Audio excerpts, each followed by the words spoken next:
Om Namo Bhagavate Vasudevaya. Om Namo Bhagavate Vasudevaya. Janma Dasya Yato Niviyad Itaratas Chartesu Avidya Swarat. Janmadhyasya yatam vayaritartas chatisvabhigya swarat. Tene Brahma Hirdaya Adikavaye Muyanti Yat Surayaha. Tenne Brahma Hridaya Adhikavaye Mujanti Jasuraya. Tejo Varimadam Yata Vinimayo Yatra Trisargo Misha. Tejo Varimrita Jata Vinimayo Jatra Trisargo Mrisya. Damna Svena Sada Nirasta Kuhakam Satyam Param Dimahi. Dhamna Svena Sada Nirhastakuhakam Satyang Param Dhimahi. O my Lord Sri Krishna, son of Vasudeva. O my Lord Sri Krishna, son of Vasudeva. O all-pervading personality of Godhead. O all-pervading personality of Godhead. I offer my respectful obeisances unto you. I offer my respectful obeisances unto you. I meditate upon Lord Sri Krishna because he is the absolute truth. I meditate upon Lord Sri Krishna because he is the absolute truth. And the primeval cause of all causes. And the primary cause of all causes. Of the creation, sustenance, and destruction of the manifested universes. Of the creation, sustenance, and destruction of the manifested universes. He is directly and indirectly conscious of all manifestations. He is directly and indirectly conscious of all manifestations. And he is independent because there is no other cause beyond him. And he is independent because there is no other cause beyond him. It is he only who first imparted the Vedic knowledge unto the heart of Brahmaji. It is she only who first imparted Vedic knowledge into the heart of Brahmaji. The original living being. The original living being. By him, even the great sages and demigods are placed into illusion. And demigods are placed into illusion. As one is bewildered by the illusory representations. As one is bewildered by the illusory representations. Of water seen on fire or land seen on water. Of water seen on fire or land seen on water. Only because of him do the material universes. Only because of him do the material universes. Temporarily manifested by the reactions of the three modes of nature. Temporarily manifested by the reaction of the three modes of nature. Appear factual, although they are unreal. But although they are unreal. I therefore meditate upon him, Lord Sri Krishna. I therefore meditate upon him. Who is eternally existent in a transcendental abode. Which is forever free from the illusory representations of the material world. Which is forever free from the illusory representation of the material world. I meditate upon him, for he is the absolute truth. I meditate upon him, for he is the absolute truth. Dharma projita kaitravottra. Dharma projita kaitravottra. Paramo nirmatsaranam satam. Paramo nirmatsaranam satam. Vedyam vastavam atra vastu. Vedyam vastavam astra vastu. Shivadam tapa trayon mulanam. Shivadam tapo trayon mulanam. Srimad Bhagavate Mahamuni Krite. Srimad Bhagavate Mahamuni Krite. Kim vaparer Ishwaraha. Kim vaparer Ishwaraha. Sadyo hridi avaruddhyatetra. Sadyo hridi avaruddhyatetra. Prithibhihi sususubhistakshanat. Completely rejecting all religious activities which are materially motivated. Completely rejecting all religious activities which are materially motivated. This Bhagavata Purana propounds the highest truth. This Bhagavad Purana propounds the highest truth. Which is understandable by those devotees who are fully pure in heart. Which is understandable by those devotees who are fully pure in heart. heart. The highest truth is reality distinguished from illusion for the welfare of all. The highest truth, the reality distinguished from illusion for the welfare of all. Such truth uproots the threefold miseries. Such a truth uproots the threefold miseries. As soon as one attentively and submissively hears the message of Bhagavatam, by this culture of knowledge, the Supreme Lord is established within his heart. The Supreme Lord is established within his heart. Nigama kapatarur galitam phalam. Nigama kapatarur galitam phalam. Sukhamukad amrita dravya samyatam. Sukhamukad amrita dravya samyatam. Pibata bhagavatam rasamalayam. Pibata bhagavatam rasamalayam. Muhur ahoraska bhuvibhavakaha. Muhur ahorasika bhuvibhavakaha. O expert and thoughtful men, relish Srimad Bhagavatam. O expert and thoughtful men, relish Srimad Bhagavatam. The mature fruit of the desired tree of Vedic literatures. The mature fruit, the desired tree of the Vedic literatures. It emanated from the lips of Sri Sukadeva Goswami. It emanated from the lips of Sri Sukadeva Goswami. Therefore, this fruit has become even more tasteful. Therefore, this food has become even more tasteful. Although its nectarian juice was already relishable for all. Although its nectarian juice was already relishable for all. Including liberated souls. Including liberated souls. Shinvatam Swakata Krishna. Shinvatam Swakata Krishna. Punya Shravana Kirtana. Punya Shravana Kirtana. Vidyantaksto hi Bhadrani. Vidyantasto hi Bhadrani. Vidunoti Suhitsatam. Vidunoti Suhitsatam. To hear about Krishna from Vedic literatures. literatures, to hear about Krishna from the Vedic literatures, or to hear from him directly through the Bhagavad Gita, or to hear from him directly through the Bhagavad Gita. is itself righteous activity. It is self-righteous activity. And for one who hears about Krishna, for one who hears about Krishna, Lord Krishna, who is dwelling in everyone's heart, Lord Krishna is dwelling within everyone's acts heart, as a best wishing friend, acts as the best wishing and friend, purifies the devotee who constantly engages in hearing of him. and it purifies the devotee who constantly engaged in hearing of him. Nasta presu abhadresu Nasta praishva bhadreshu nityam bhagavata sevaya nityam bhagavata seva bhagavati uttama sloke bhagavati uttama sloke bhaktir bhavati naistiki. bhaktir bhavati naistiki. In this way, the devotee naturally develops his dormant transcendental knowledge. This way, the devotee naturally develop dormant transcendental knowledge. As he hears more about Krishna from the Bhagavatam As he hears more about Krishna from the Bhagavatam and from the devotees, and from the he devotees, becomes fixed in the devotional service of the Lord. he becomes fixed in the devotional service of the Lord. Tadarajastamo bhava Tadarajastamo bhava kamalobhadayaschaye kamalubhadayaschaye cheta etairanabhidam chetaiteranarbhidam stitvam sattve prasidati. stitam sattve prasidati. By development of devotional service, By development, devotional service, one becomes freed from the modes of passion and ignorance, one becomes free from the mode of passion, and thus material lusts and avarice are diminished. and as material avarice are diminished. Evam prasana manaso Evam prasnana manas Bhagavad Bhakti Yogataha bhavat bhakti yoga Bhagavad Tattva Vijnanam Mukta Sangasya Jayate. When these impurities are wiped away, the candidate remains steady in his position of pure goodness, becomes enlivened by devotional service, and understands the science of God perfectly. Vidyate Hridaya Grantis Vidyate hridaya grantis Chidyante Sarvasamsaya Shiyante Jasya Karmani Jista Evat Manishwari. Vita ivatmanishvari. Thus, Bhakti Yoga severs the hard knot of material affection Thus the Bhakti Yoga severs the heart of material affection and enables one to come at once to the stage of a samsayam samagram, enable them to come at once to the stage of Asamsham Samangramam, understanding of the supreme absolute truth, personality of Godhead. understanding the supreme absolute true personality of God. Therefore, only by hearing from Krishna or from his devotee in Krishna consciousness Therefore, only by hearing from Krishna or from his devotees in Krishna consciousness can one understand the science of Krishna. can one understand the science of Krishna. Srimad Bhagavatam, Canto 2, Chapter 1, text number 25. Andakoshe sarire smin sapta varana samyute vairajya purushos yoso Vairaja Purusho Yoso bhagavan dharanashraya. Bhagavan Dharanashraya. Translation by His Divine Grace, A.C. Bhaktivedanta Swami Srila Prabhupada.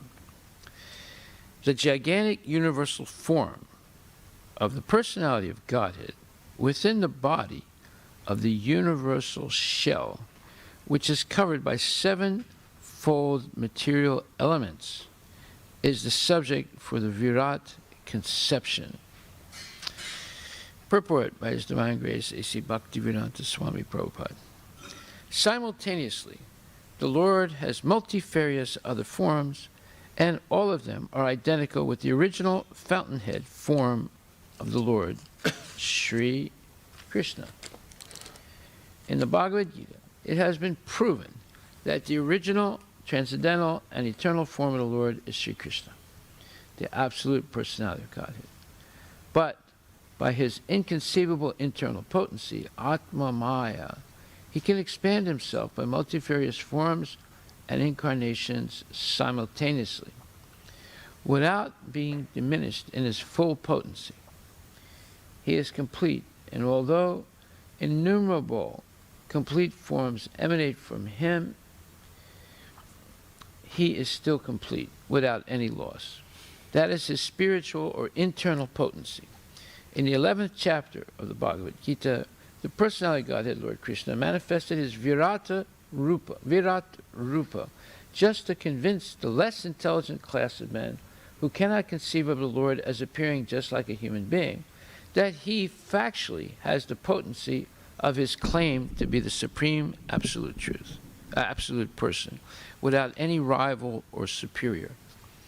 Materialistic men can think, although very imperfectly, of the huge universal space comprehending an innumerable number of planets as big as the sun. They can see only the circular sky overhead, without any information that this universe, as well as many other hundreds of thousands of universes, are each covered by sevenfold material coverings of water, fire, air, sky, ego, noumenon, and material nature. Just like a huge football pumped and covered, floating on the water of the causal ocean, wherein the Lord is lying as Mahavishnu. All the universes in seed are emanating from the breathing of the Mahavishnu, who is but part of a partial expansion of the Lord, and all the universes presided over by the Brahmas vanish when the Mahavishnu withdraws his great breath. In this way, the material worlds are being created and vanished by the supreme will of the Lord. The poor, foolish materialist can just imagine how ignorantly he puts forward an insignificant creature to become his rival incarnation, simply on the allegations of a dying man. The Virat Rupa was particularly exhibited by the Lord just to give lessons to such foolish men, so that one can accept God as the incarnation of Godhead only, if such a person is able to exhibit such a Virat Rupa as Lord Krishna did. The materialistic person may concentrate his mind upon the Virat or gigantic form of the Lord in his own interest and as recommended by Sukadeva Goswami, but he must be on his guard not to be misled by pretenders who claim to be the identical person as Lord Krishna, but are not able to act like him or exhibit the Virat Rupa, comprehending the whole of the universe. Srila Prabhupada Ki Jai. Yesterday, we read something very interesting, and Prabhupada says, the Asuras do not accept any evidential proof from the revealed scriptures, nor do they recognize the authority of the great acharyas.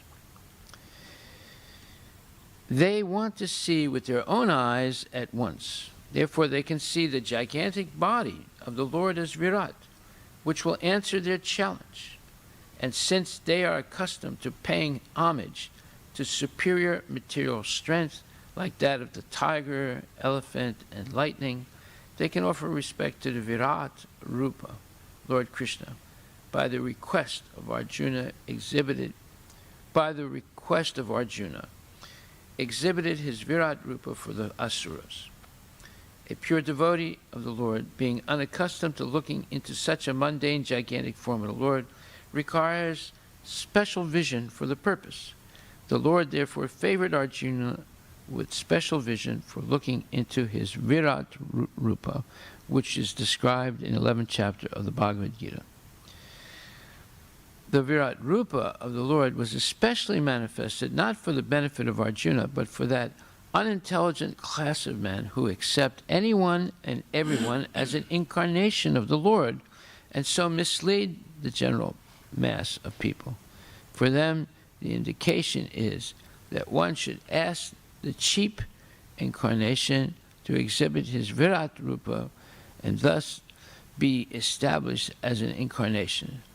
The Virat Rupa manifestation of the Lord is simultaneously a challenge to the atheist and a favor for the Asuras. Yeah, the atheists, they refuse to accept that there's a God. And as a favor for the Asuras, if they want to see God to believe, well, okay, then we show them the Virat Rupa. They can meditate on the Virat Rupa. And now we're going to go into a very detailed explanation in the following verses of the Virat Rupa. And they can meditate on that. They want to see something, we can show it to them. You know? They don't want to see Krishna, they don't want to see Vishnu or Narayana or Rama, but they want to see God as encompassing the whole universe. All right, well, Krishna has that form. It's called Virat Rupa. That will lead them gradually to understanding Krishna. So for them, the indication is that one should ask the cheap incarnation to exhibit his Virat Rupa and thus be established as an incarnation. So these people, they're accepting all kinds of nonsense, insignificant people as God and trying to establish them as the Supreme Personality of Godhead. And what happens is that people like Pondraka, they try and pretend to be Narayan by pasting two arms on their body. And other people say that they are Narayana, but they only have two arms. So you can ask them, where are your other two arms? Let's show me that you're Narayana. Or they say they are God that encompasses the whole universe. Okay, well, show me your Virat Rupa form then. Arjuna asked to see it from Krishna, and Krishna showed it to him, and plus gave him the eyes to be able to see past, present, and future at one time, and the whole universe in one place. So, you see, Prabhupada is giving this knowledge by which we can explain to the atheists and the asuras and how to bring them to Krishna consciousness. The Virat Rupa manifestation of the Lord is simultaneously a challenge to the atheists and a favor for the asuras, who can think of the Lord as Virat, and thus, Virat meaning the whole universe, and thus gradually cleanse the dirty things from their hearts in order to become qualified to actually see the transcendental form of the Lord in the near future. This is a favor of the all-merciful Lord to the atheists and the gross materialists. So that we read that yesterday, but now it's going further today. First of all, Prabhupada makes a very important statement. He says, the Bhagavad Gita has been proven, or in the Bhagavad Gita, it has been proven that the original transcendental and eternal form of the Lord is Sri Krishna. Yes, Arjuna questions Krishna, and he comes to the conclusion, Param Brahma, Param Dhamma, Pavitram, Paramam Bhavam. You are the Supreme Personality of Godhead. And many other great, unequaled authorities, such as Bhisma, Prahlada, Lord Shiva, Narada, Brahma, and Prithu Maharaj, and so many others, they claim that Krishna is the Supreme Personality of Godhead. They have seen it. They understand it. So, on the basis of these authorities, we should also accept, on the basis of the Bhagavad Gita spoken by Krishna, we should accept that Krishna is the Supreme Personality of Godhead. And then it says that the original transcendental and eternal form of the Lord is Sri Krishna, the absolute personality of Godhead. But by his inconceivable internal potency, Atma Maya, he can expand himself by multifarious forms and incarnations simultaneously without being diminished in his full potency. So this is an alternate translation of Om Purnam Ada Purnamidam Purnat Purnam Udachyate Purnasya Purnam Adaya Purnam Eva Vasishyate. That he can expand himself by multifarious forms and incarnations simultaneously without being diminished in his full potency. He is complete, and although innumerable complete forms emanate from him, he is still complete without any loss. That is his spiritual or internal potency. Then it says, in the 11th chapter of the Bhagavad Gita, the personality of Godhead, Lord Krishna, manifested his Virat Rupa just to convince the less intelligent class of men who cannot conceive of the Lord as appearing just like a human being, that he factually has the potency of his claim to be the supreme absolute person without any rival or superior. So, therefore, there's a reason why Krishna has this Virat Rupa form, because they're very adamant and less intelligent people who say, well, prove to me that God is everything. I don't accept that he's this little boy, blue boy in the so-called Vrindavan. I don't accept Vrindavan exists. I don't accept Vaikuntha exists. I don't accept there's Narayan or planets in the spiritual world. It's all fantasy. But I do think that maybe if there is a God, he's the sum total of the universe. But you say that that's the body of Krishna? Well, prove that to me. Well, we can prove it now.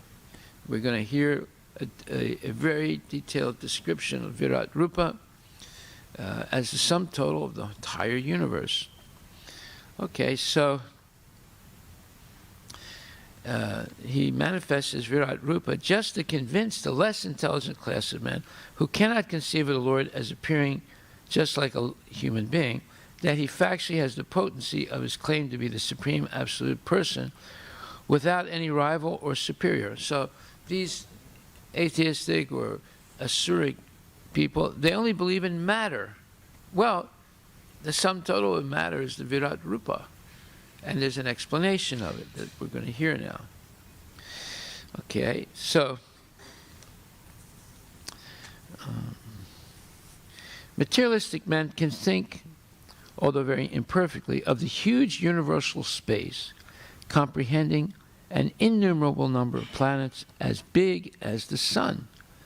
They can see only the circular sky overhead, without any information that this universe, as well as many other hundreds of thousands of universes, are each covered by seven-fold material coverings of water, fire, air, sky, ego, noumenon, and material nature. So this noumenon is imperceptible things.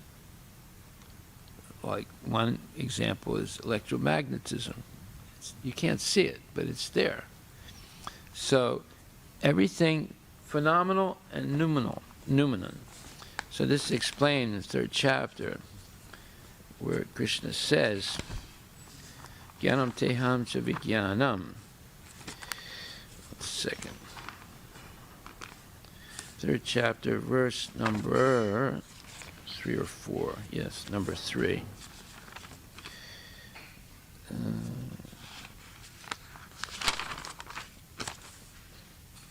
No, it's not number 3.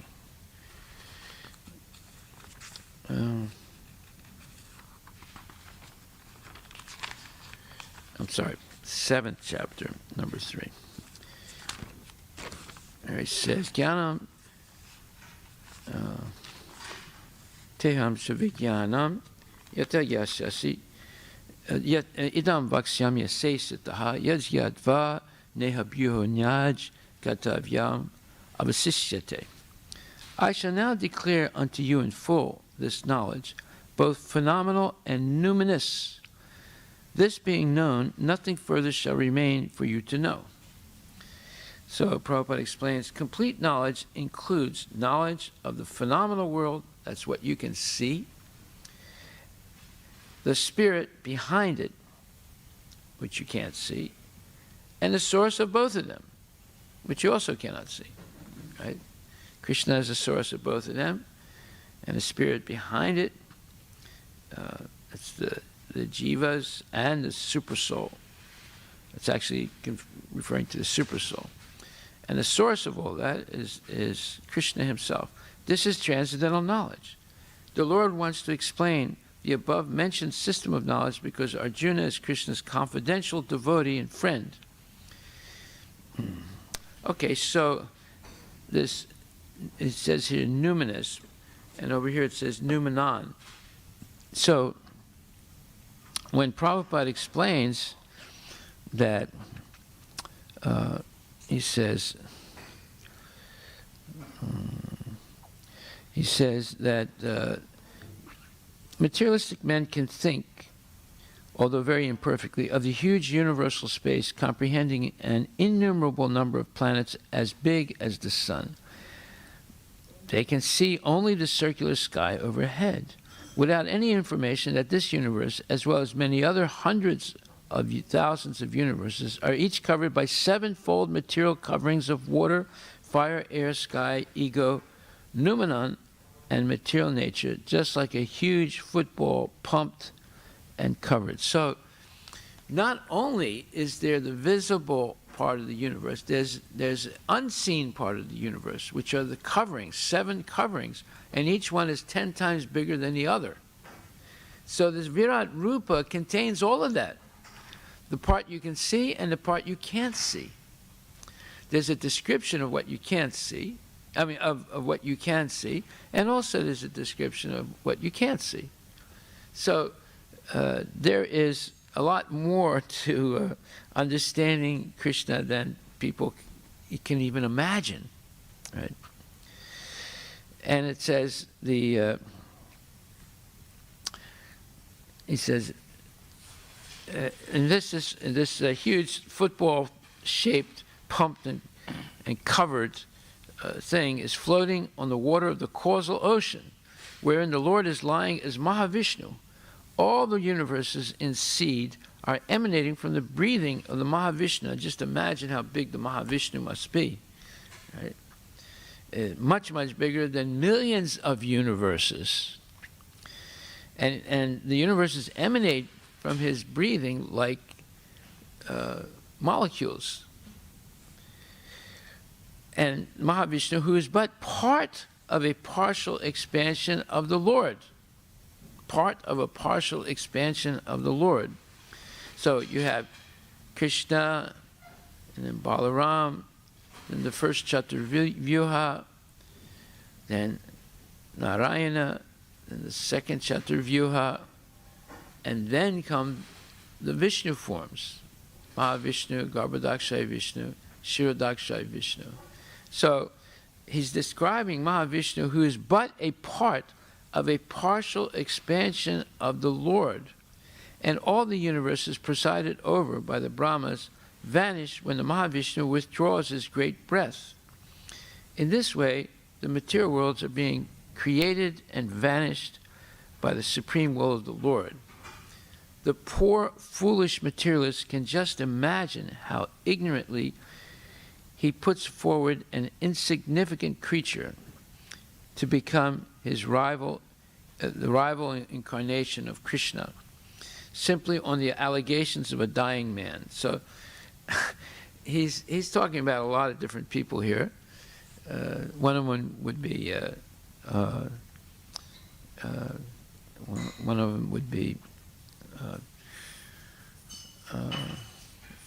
Sai Baba, Satya Sai Baba, and the other Sai Baba.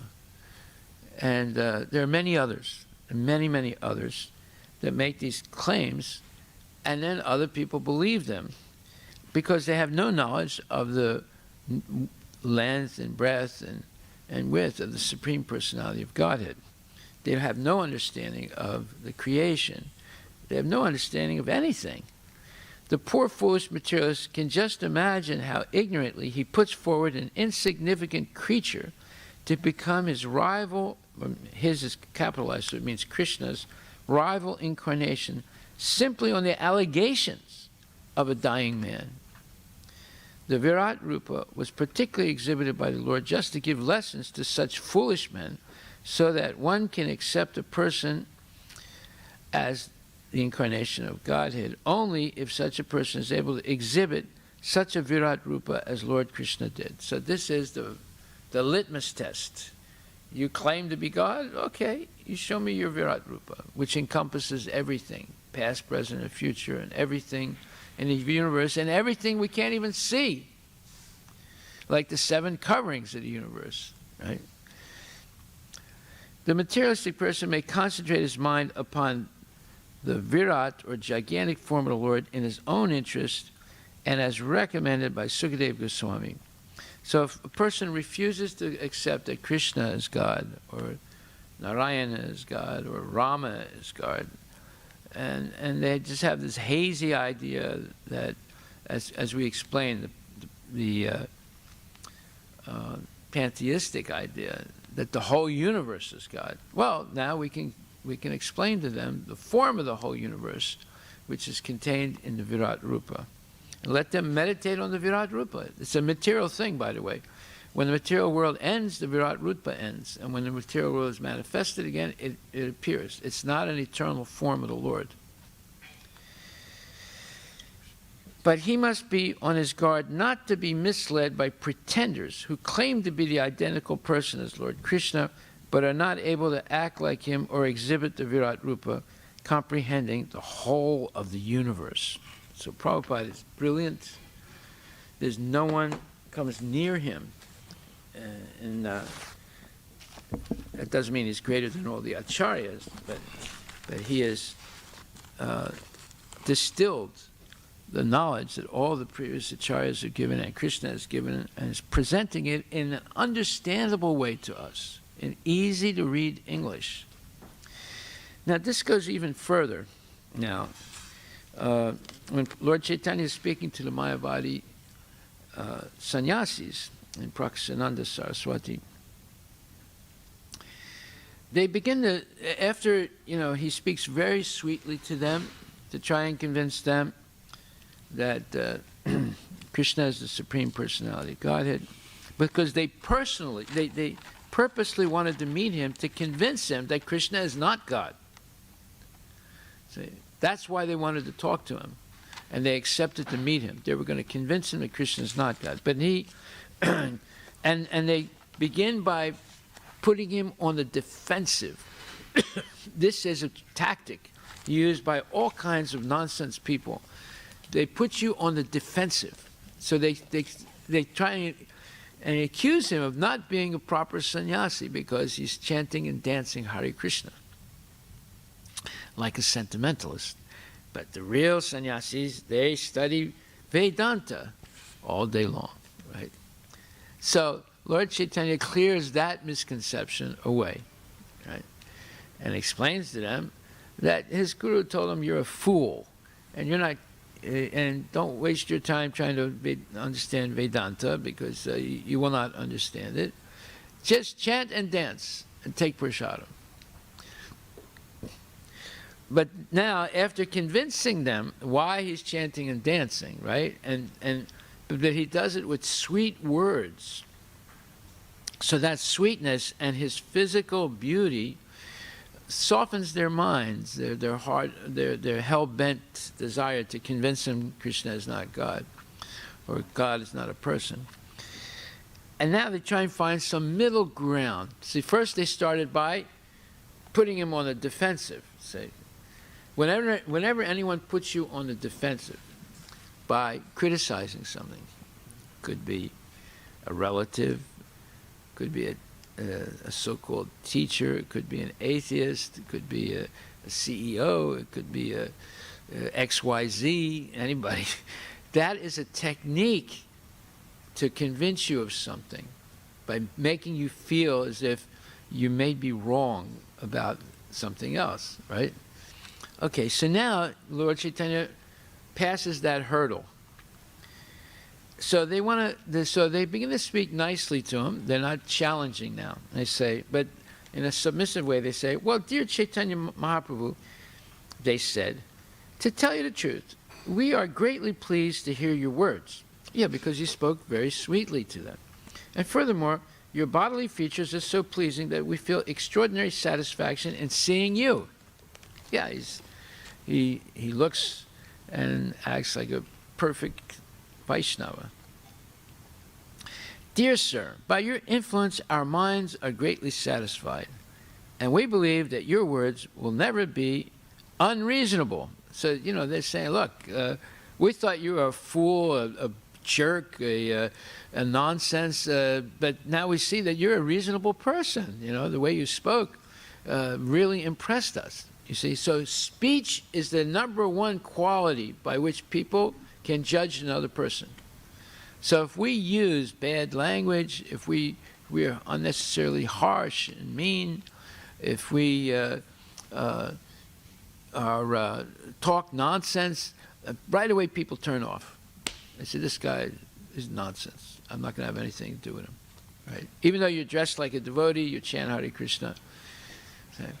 But see, Lord Chaitanya turned their minds, at least got past this first hurdle of their challenge, right? And and they began to have a little confidence in him, that he's not an unreasonable person. He's not a fanatic. You know, a fanatic is always putting these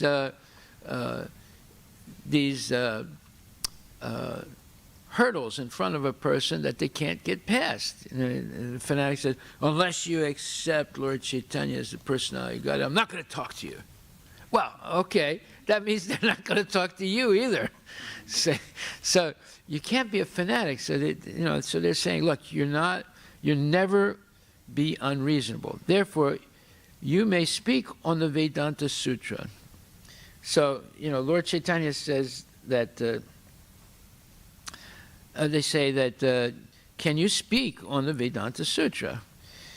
So, Prabhupada says, in this verse, the words tomara prabhave, your influence, are very important.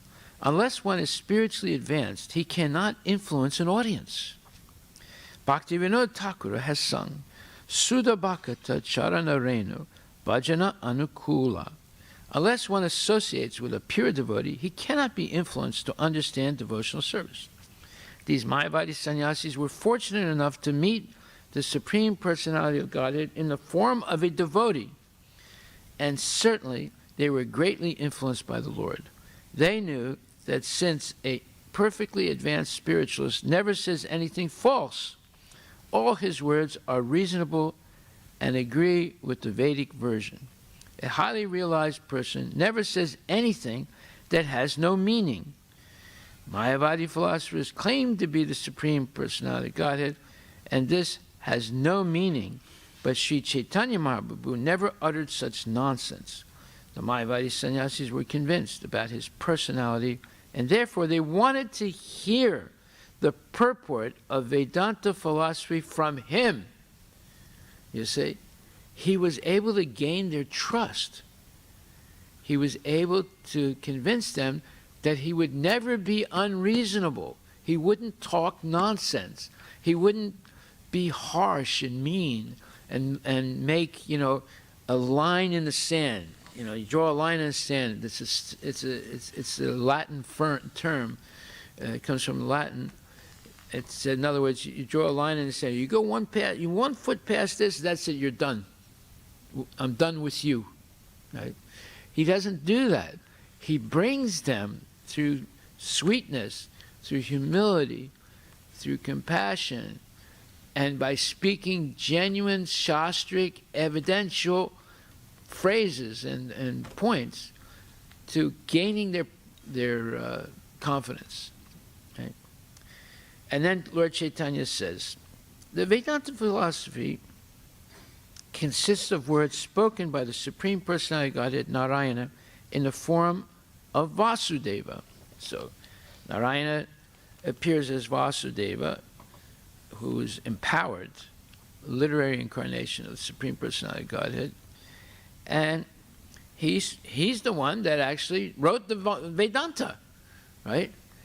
You don't really need anybody's commentary, because he also wrote the commentary called Srimad Bhagavatam. But since Sankaracharya wrote this commentary, misleading commentary, therefore no one after that would believe that they were hearing Vedanta unless there was a commentary on Vedanta.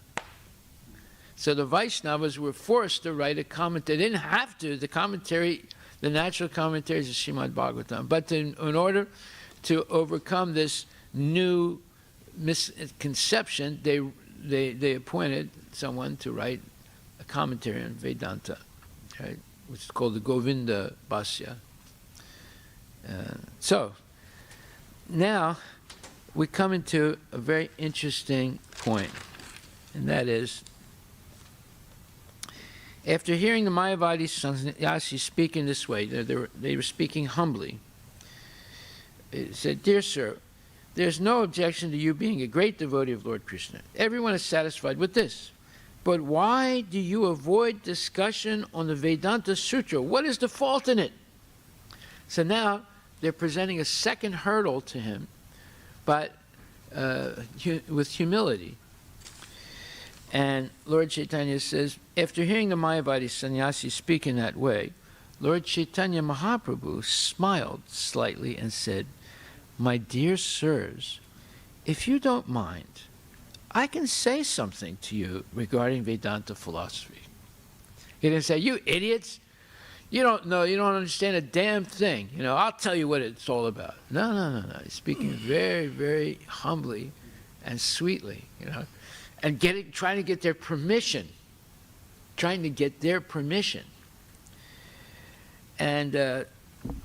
so, therefore, after that's it, hearing this, the Mayavadi sannyasis became somewhat humble and addressed Chaitanya Mahaprabhu as Narayana himself, who they all agreed he was. Well, see, the Mayavadi sannyasis, they believe that if you become a sannyasi, you are actually Narayana. You see. In other words, they become God by becoming a sannyasi. But in this case, where they accept Lord Chaitanya as Narayana, they're dealing with the real God, not these phony gods that they sort of. And by the way, there's this temple, this Sringeri temple, right, in Karnataka.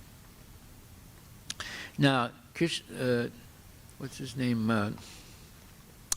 Keshava Bharati took sannyas from that lineage, and then he gave sannyas to Lord Chaitanya from that lineage.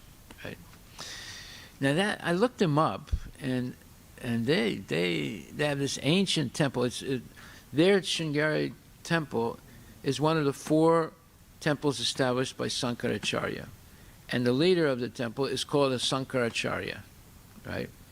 And they are treated like God. They're considered spiritual master, but spiritual master who's Sakshat Hari, non-different than God, right? So God in the flesh. That's very interesting, you see, because a lot of things they say is exactly what we say, especially about the guru and so forth. But they study the Sharirag Bhashya by Sankaracharya. That this is extremely interesting, because unless you understand these things, you get bewildered. So now we're going to understand this. So, hearing this, the Mayavadi sannyasis became somewhat humble and addressed Chaitanya Mahaprabhu as Narayana himself, who they all agreed he was. And Prabhupada explains, Mayavadi sannyasis address each other as Narayana. Namo, Om Namo Narayanaya. I offer my respects unto you, Narayana. Although they know perfectly well what kind of Narayana he is. Narayana has 4 hands, but although they are puffed up with the idea of being Narayana, they cannot exhibit more than 2.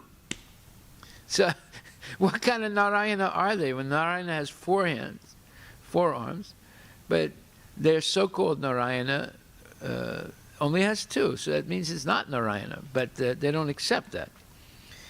Since their philosophy declares that Narayana and an ordinary human being are on the same level, they sometimes use the term Daridya Narayana, poor Narayana, which was invented by a so-called Swami who did not know anything about Vedanta philosophy. Now, who is that Swami? Swami Vivekananda. and if we look up Swami Vivekananda, this man is glorified for coming up with the term Daridra Narayana, although it's complete nonsense. But the way they present it, they say, though the term was coined by Swami Vivekananda, it was popularized by Mahatma Gandhi. So the plot becomes thicker now, right? Throughout his political career, Gandhi worked for the betterment of poor and distressed people. He mainly preached about satyagraha and ahimsa, but also pleaded for these poor people, the Daridya Narayanas. Now, then, there's another explanation. Scriptural basis for the spirit of the term Daridra Narayana. To inspire his countrymen to serve the poor masses of India, Swami Vivekananda coined a beautiful term, Daridra Narayana.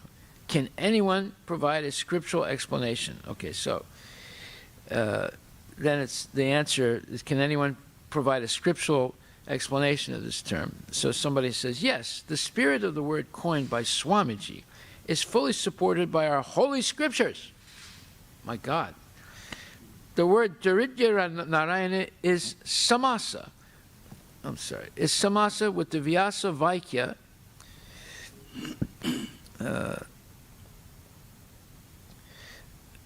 Daridya Rupi Narayana, that is, the Lord himself in form of poor. It is a Madhya Pado Alopi Karma Dharayana Samasa. Sri Bhagavan says in the Srimad Bhagavatam, so that they're mixing everything up now. This is called hodgepodge, big time.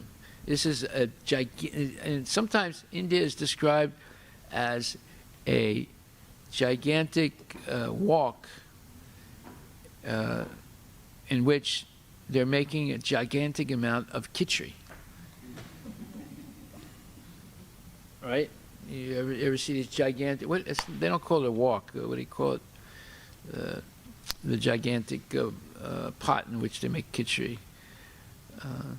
Anyway, India, in the whole country is like this gigantic pot in which everybody's making khichdi, right? Mixing everything up and so forth. So they quote in their own way the Srimad Bhagavatam, where they say, Krishna says, I am present in every living entity as the supersoul. If someone neglects or disregards the supersoul everywhere and engages himself in the worship of the deity in the temple, that is simply imitation. One who worships the deity of God in the temples but does not know that the Supreme Lord as Paramatma is situated in every living entity's heart must be in ignorance and is compared to one who offers oblations into ashes. Well, this is clever hodgepodge. This is clever nonsense. In other words, they take a verse from the Srimad Bhagavatam and they misinterpret it.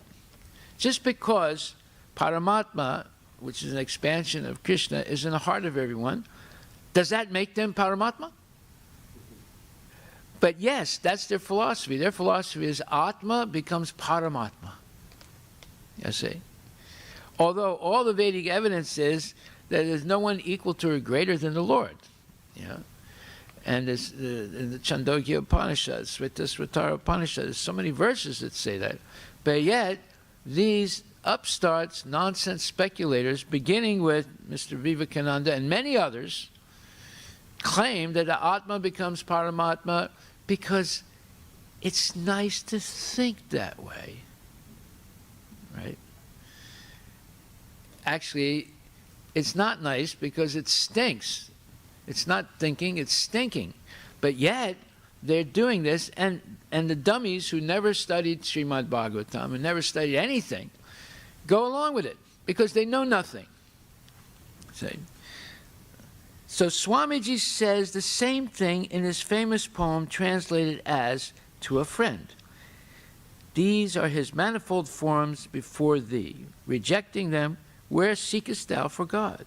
Who loves all beings without distinction, he indeed is worshiping best his God. So this is what we explained is a type of pantheism where you accept everybody as God, or you accept the whole universe as God. See? This is complete nonsense. And then he says, and then this guy continues with his purport. He says, Sri Bhagavan also orders to prostrate before all beings in Srimad Bhagavatam. Again, they're going to misinterpret the Bhagavatam. And he says, Sarvam Vishnu Mayam Jagat. Everything in this world are a manifestation of Lord Vishnu. Yatra atra jivas tatra tatra Shiva.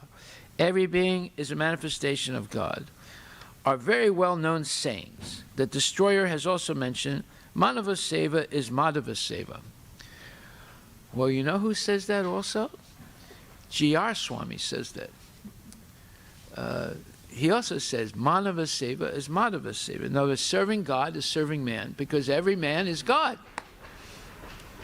You see how they took this very circular path, taking verses from the Bhagavatam, taking verses from the Shiva tradition, taking verses from Bhagavad Gita, misinterpreting them, and coming up with this phrase that everybody says in India, Manava Seva is Madhava Seva. You see how they did it, right? They did it through multiple misinterpretations of the Shastra. And they did it so cleverly. They said, well, in the Bhagavatam it says this, and in Gita it says that. And all that equals serving man is serving God. That means man is God. You see how they did it? Very clever. Very, very smart. And it's very demoniac. That's what it is. It diminishes Krishna to a mundane person. So any bum in the street, you can go down to Pioneer Square and bow down to a bum there, and he'll probably urinate on you when you're doing that. You know, and you say, oh, he loves me. He urinated on me. You know, it's all nonsense. So, okay, so excuse me for doing this, but I wanted to show you clearly how people misinterpret things and create a complete false premise that everyone is repeating. Manava Seva is Madhava Seva. But Prabhupada explains the opposite. Serving God is serving humanity. Not serving humanity is serving God. Yeah. Okay, we'll stop right there and go on some more. There's a lot more to this interesting thing. Now, Lord Chaitanya is going to explain the Vedanta to the Vedantists. They're better. They're not Vedantists. They're dentists. You know, that pull out teeth. So, Hare Krishna. All glories to Srila Prabhupada ki jai.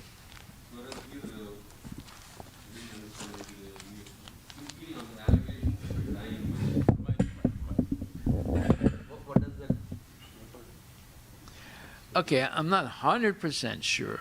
I'm not 100% sure, but people who usually claim to be God, right?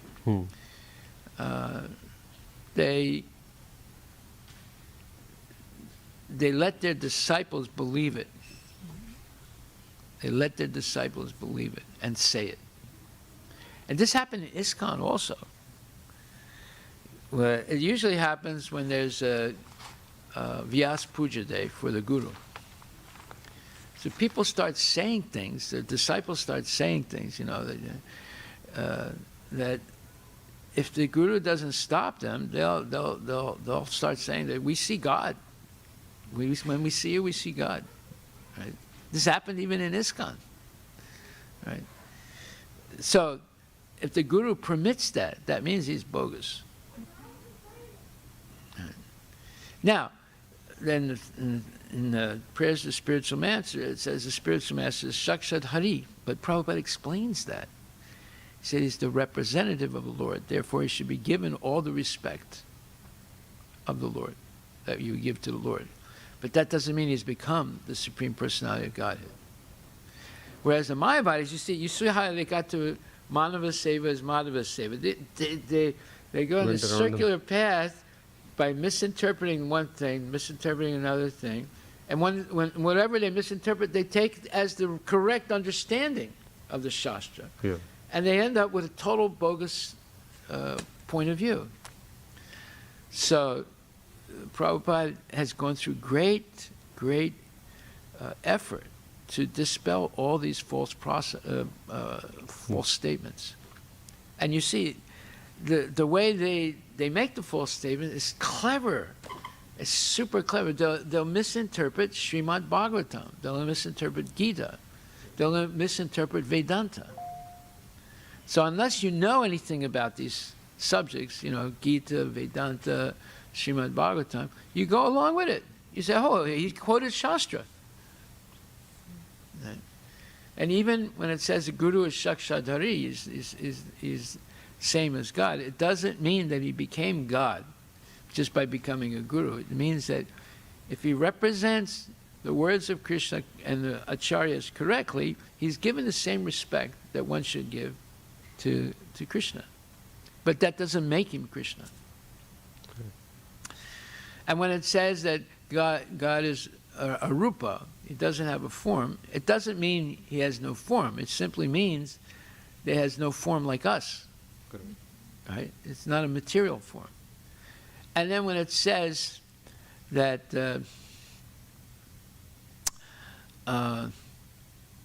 God cannot be known, it doesn't mean you can't know him. You can't know him through speculation. You can only know him by hearing the words of the acharyas. See, so you have to, they'll take these, the Mayavadis will take these statements and completely bastardize them, right? And bring them down to a mundane level. So, when it says God has no form, they say, yeah, see, it's right there. It's in the scripture. He's arupam. But you have to hear the explanation of the Goswamis of that word rather than of the misinterpretations of the Mayavadis. And when they say, in fact, Prabhupada mentions this in the 7th chapter. Let me see where it is.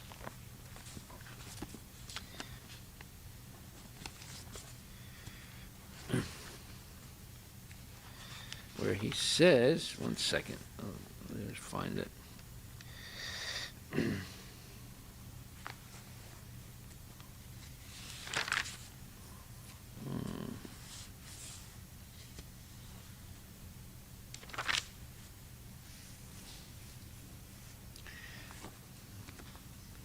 Seventh chapter,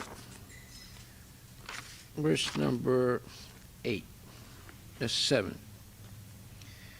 Prabhupada says, the impersonalist, however, argues on the strength of the Vedic version given in the Svatasvatara Upanishad 3.10, Tato yad uttarat aram tad arupam anamayam yadetad vidur amritaste bhavanti ate tare dukam eva piyanti.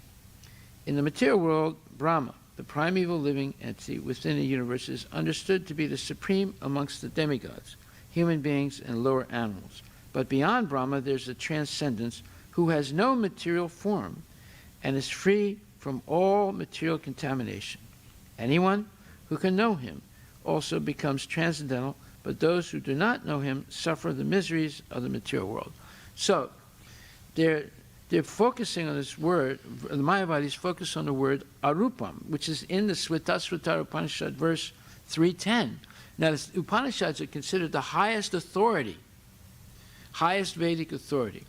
So they jump on this word arupam, which means no form. And what does Prabhupada say? He says, other verses, but this arupam is not impersonal. It indicates the impersonalists put more stress on the word arupam, but this arupam is not impersonal. It indicates the transcendental form of eternity, bliss, and knowledge as described in the Brahma Samhita quoted above. Other verses in the Svatasvatara Upanishad 3.8 and 9 substantiate this as follows. And then he quotes two other verses that came before the verse 3.10. And the translation is, I know that the Supreme Personality of Godhead, who is transcendental to all material conceptions of darkness, only he who knows him can transcend the bonds of birth and death. There's no way for liberation other than this knowledge of that Supreme Person. There is no truth superior to that Supreme Person because he is the supermost. He is smaller than the smallest, and he is greater than the greatest. He is situated as a silent tree, and he illumines the transcendental sky, and as a tree spreads its roots, he spreads his extensive energies. Prabhupada says, from these verses one concludes that the Supreme Absolute Truth is the Supreme Personality of Godhead, who is all-pervading by his multi-energies, both material and spiritual. So, if we rely only on the statements of the Mayavadi philosophers, they purposely will mislead us. They'll take words out of context. They'll give insignificant meanings of the words, not the direct meanings, and they end up with something that's completely different than what the Shastra actually says. Okay, so this was a lesson today in how the Mayavadis can manufacture meanings and how the dummies go along with it, because they never really learned the proper Vedanta or Gita or Srimad Bhagavatam. That's why Prabhupada translated Bhagavad Gita and Srimad Bhagavatam, and he was going to translate also the Vedanta Sutra. He didn't get to it. He said he was going to do it, but he didn't get around to it. But it doesn't matter, because Bhagavad Gita and Srimad Bhagavatam are enough. And you see, even the Mayavadis, they will quote from Bhagavad Gita and Srimad Bhagavatam, and misquote it, actually. All right? So we'll hear more about this tomorrow. Srila Prabhupada ki jai.